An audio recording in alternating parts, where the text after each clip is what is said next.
I'm back in Santiago. I have finished my Camino Finisterre and picked up my Compostela, and I have learned so much.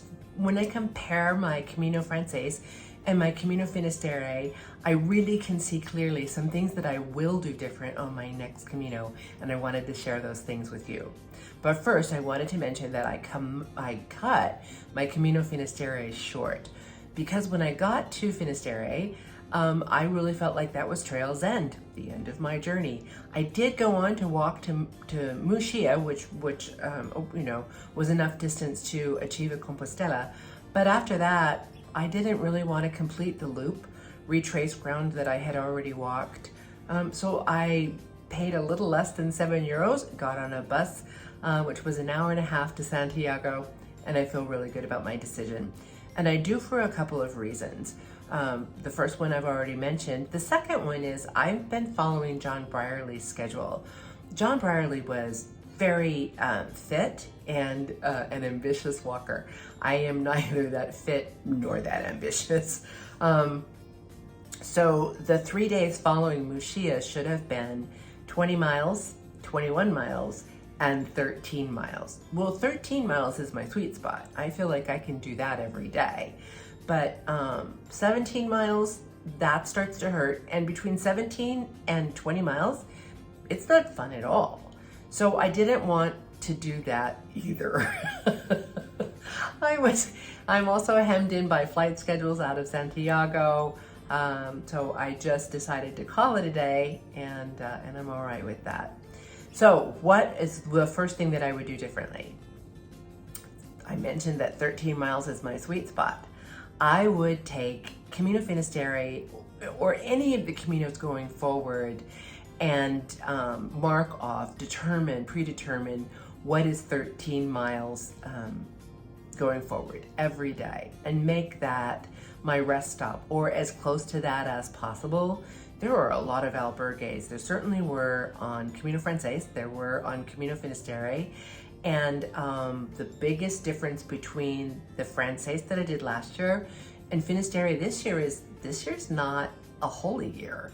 So there are not as many people. It's not as crowded, and I did not feel I didn't witness at any point on this trek anyone being turned away or that there were not rooms available.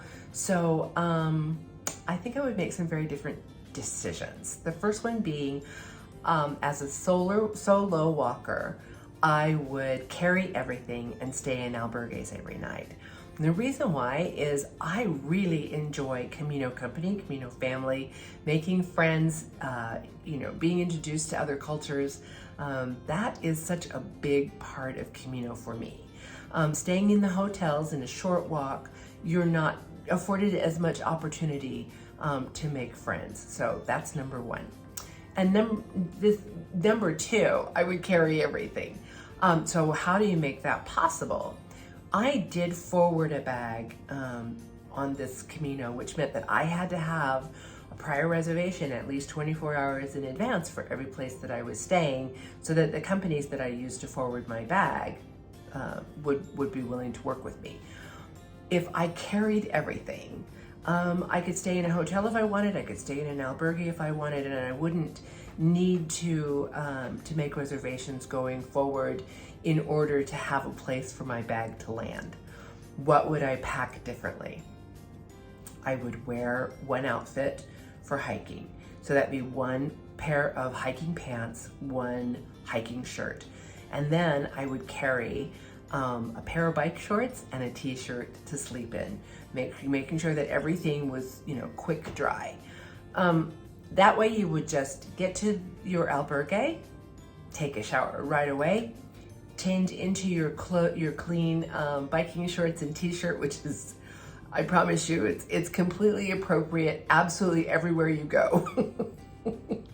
Restaurants, everything, they don't care. They're just happy to see you. And then you would wash your hiking pants, you would wash your hiking shirt, and it would be clean and ready to go the next day.